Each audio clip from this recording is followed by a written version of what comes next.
Hello guys, कैसे हैं आप लोग। फ्रेंड्स, उन लोगों के लिए बुरी खबर है जो उम्मीद कर रहे थे कि वे PS4 सस्ता होने की वेट करेंगे, लेकिन PS4 सस्ता तो हुआ नहीं और PS4 प्रो भी बंद हो गया।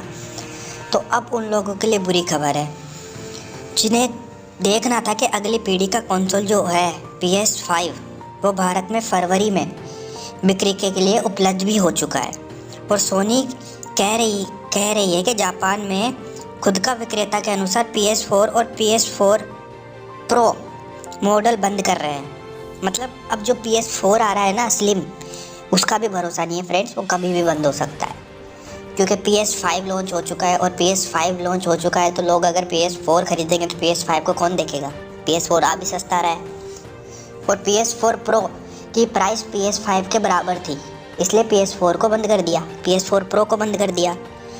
तो अब ये लोग सोच रहे हैं कि PS4 को भी बंद कर दें ताकि PS5 की बिक्री में मतलब बढ़ोतरी हो जाए और PS5 लोग ज़्यादा खरीदे। PS5 की प्राइस भी 50,000 है, तो इनको फ़ायदा PS4 बेचने से या PS4 प्रो बेचने से जितना नहीं होगा उससे 4 गुना या 5 गुना फ़ायदा इनको PS5 बेचने से होगा। इसलिए ये लोग सोच रहे हैं कि हम PS5 ही मतलब PS5 को ही बनाएं, क्योंकि कोरोना काल भी चल रहा है, इनके पास काम करने वाले लोग भी कम हैं। तो ये सोच रहे हैं कि सिर्फ PS5 पे काम करेंगे और PS4 पे काम नहीं करेंगे। अब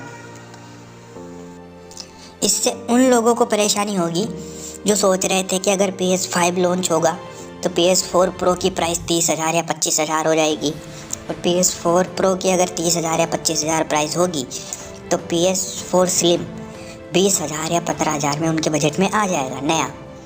या फिर अगर पुराना भी लेंगे तो PS3 के प्राइस में, जैसे कि अभी PS3 का प्राइस है 9 या 11,000, उसमें PS4 स्लिम आ जाएगा।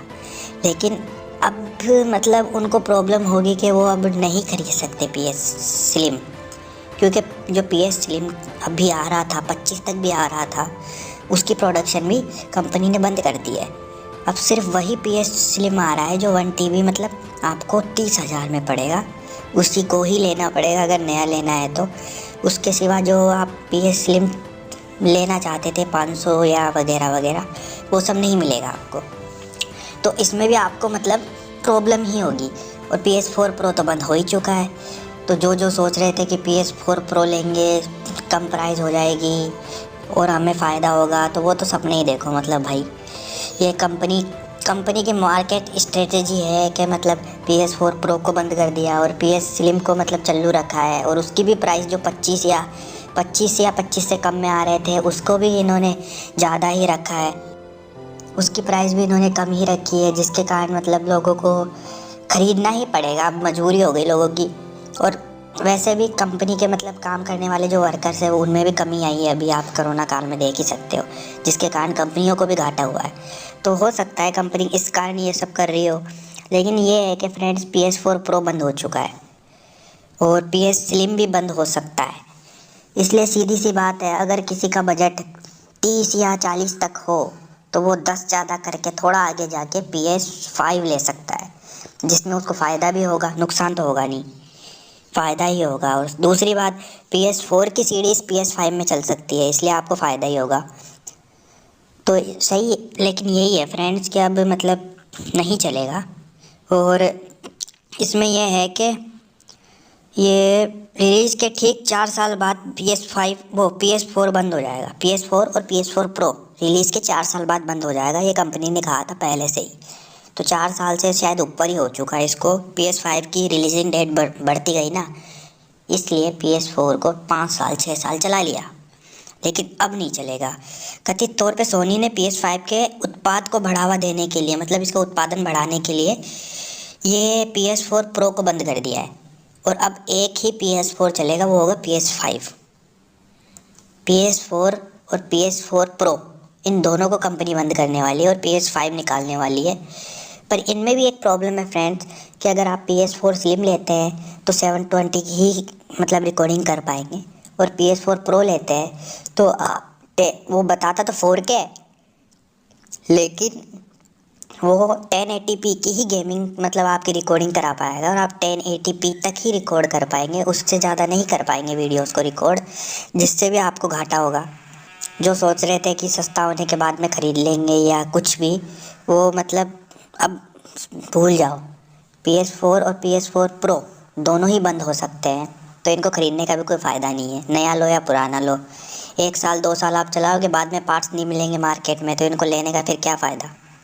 हाँ, लेकिन PS5 अभी लॉन्च हुआ है, तो कम से कम भी नहीं तो 6-7 साल आप PS5 के लिए कर सकते हो। 6-7 साल आराम से चलेगा PS5, उसमें कोई प्रॉब्लम नहीं आएगी, कोई भी टेंशन नहीं आएगी आपको। सीडीज गेम्स वगैरह आते रहेंगे। अगर PS4 या PS4 Pro दोनों बंद हो चुके हैं, PS4 Pro तो बंद हो ही चुका है, लेकिन अगर बंद होते हैं तो इसके बाद में आपको ये है कि इनकी सीडीज़ देखने को अब शायद मिलेगी नहीं।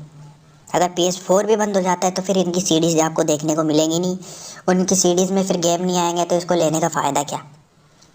यही बात है, इसलिए आप खुद चॉइस कर सकते हो आपको कौन सा बेटर है। लेकिन मेरे हिसाब से आपको अगर 30-40 हज़ार बजट है तो 50 तक जाके आपको PS5 लेना चाहिए, और अगर अराउंड 20 तक है तो आपको पुराना PS4 स्लिम ले लेना चाहिए।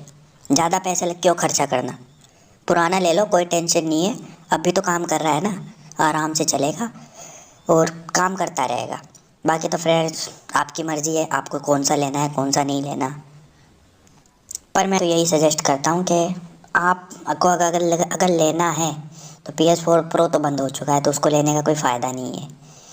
PS4 स्लिम ले सकते हो आप, पुराना आपको आराम से 15 के अराउंड मिल जाएगा, 15-16 या ज़्यादा भी मिल सकता है, लेकिन 20 लास्ट 20 से ऊपर नहीं मिलेगा आपको, 20 तक मिल जाएगा। तो आप पुराना ले सकते हो आराम से, इतना पुराना भी मत लेना, लेकिन ऐसा है कि ठीक ठाक चल रहा है, एकदम 3-4 महीने यूज़ किया हुआ है, उसको आप ले सकते हो और आराम से काम में ले सकते हो। और उसके बाद में अगर आपको बाद में सारे गेम्स आप खेल लेते हो और इसमें फिर सीडीज़ नहीं आती, तो आपको कोई प्रॉब्लम भी नहीं होगी, क्योंकि 20,000 में फ्रेंड्स और क्या ज़्यादा मिलेगा आपको, कंप्यूटर भी नहीं बनता 20,000 में, तो सही है एकदम। तो आप अपने हिसाब से देख सकते हो फ्रेंड्स, आपको क्या चाहिए क्या नहीं चाहिए।